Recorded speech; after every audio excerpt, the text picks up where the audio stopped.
অনেক কত বাহানা কোরবানি কথা বললে, আমার কাছে টাকা নাই, পয়সা নাই। টাকা পয়সার দরকার নাই, বড় বড় মোবাইল আছে না, মোবাইল আছে নাকি নাই? এই যে বড় বড় মোবাইল, একটা অনেক মোবাইলের দাম 1,80,000 70,000, এইরকম একটা মোবাইল থাকলে হবে, আর টাকার দরকার নেই, তার উপর কোরবানি ওয়াজিব। শুধু একটা মোবাইল সেট থাকলে হবে 60, 70, 80,000 টাকার, তার উপর কোরবানি ওয়াজিব। কারো ঘরে যদি 20,000 টাকার 20,000 টাকার 60টা যদি মোবাইল সেট থাকে, আর কোনো টাকা পয়সার দরকার নেই, তার উপর কোরবানি ওয়াজিব। এগুলো জরুরি আসবাব নয়। মোবাইল বড় লাগে না কথা বলার জন্য, টেলিভিশন দেখার জন্য বড় মোবাইল লাগে, যে কথা বলার জন্য বড় মোবাইল লাগে না, এত দামি মোবাইল লাগে না। তাই এগুলো হাজতে আসলিয়া নয়, জরুরি আসবাব নয়। যার কাছে বড় বেশি দামি মোবাইল আছে, তার উপর কোরবানি ফরজ।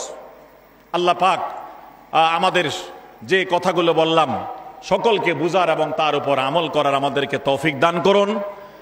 আলহামদুলিল্লাহ, আমরা আগে থেকে জানি, বারবার এখানে আসা হয়েছে, আপনাদের খরণদ্বীপ এলাকার মাদ্রাসার আত্রাফের মানুষগুলো মাদ্রাসার খুব হিতাকাঙ্ক্ষী, খুব শুভাকাঙ্ক্ষী। এমনি মৌসুমী সভা হয়, আজকেও তো একটা বড় সভা হয়ে গেল।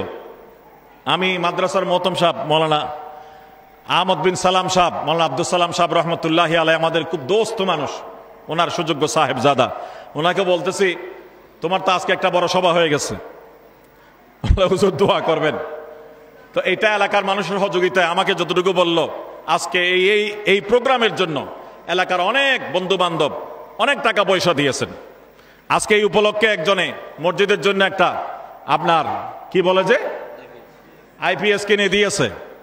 আরো কি কি আসবাব, জরুরি আসবাব আছে, সবগুলো এলাকার মানুষ খেয়াল করে।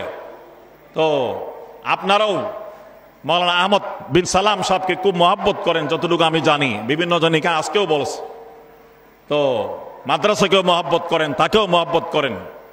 আল্লাহ পাক রব্বুল আলামিন আপনাদের এই মহব্বতকে আরো বাড়াই দিন, মাদ্রাসার প্রতি এই আন্তরিকতাকে আল্লাহ পাক আরো বাড়াই দিন, এইটাকে নাজাতের ওসিলা করুন। আমাদের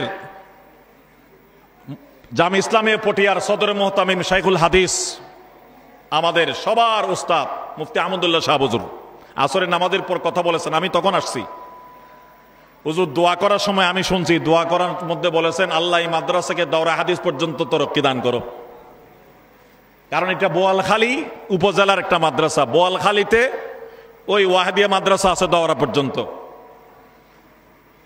কিন্তু অন্যান্য যে থানাগুলো আছে, উপজেলাগুলো আছে, আপনি দেখবেন প্রত্যেকটা উপজেলায় কয়েকটা বড় বড় দাওরা হাদিস মাদ্রাসা আছে। পটিয়াতে আমাদের পটিয়া সিরি মৌলানা হোসেন শাহ হুজুরের মাদ্রাসা অনেক পুরাতন, কৈগ্রাম, আরো কত মাদ্রাসা আছে বড় বড়। এরকম ফটিকছড়িতে আপনার এই কি নাম, বিভিন্ন জেলায় বিভিন্ন থানায় কয়েকটা দাওরা হাদিস মাদ্রাসা আছে। এই জন্য হয়তো হুজুরের দিলের মধ্যে একটা এলহাম হয়েছে, হুজুর এভাবে দোয়া করেছেন।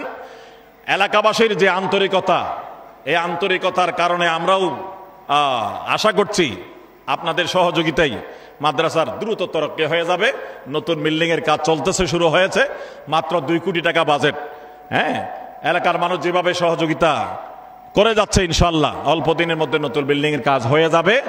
মাদ্রাসার জন্য দোয়া করছি, মহতম সাহেবের জন্য দোয়া করছি। আজকের মাহফিলকে আল্লাহ পাক রব্বুল আলামিন আমাদের সকলের হেদায়েত এবং নাজাতের ওসিলা করুন। আমি আমার কথা এখানে শেষ করছি। আসসালামু আলাইকুম ওয়া রাহমাতুল্লাহি ওয়া বারাকাতুহু।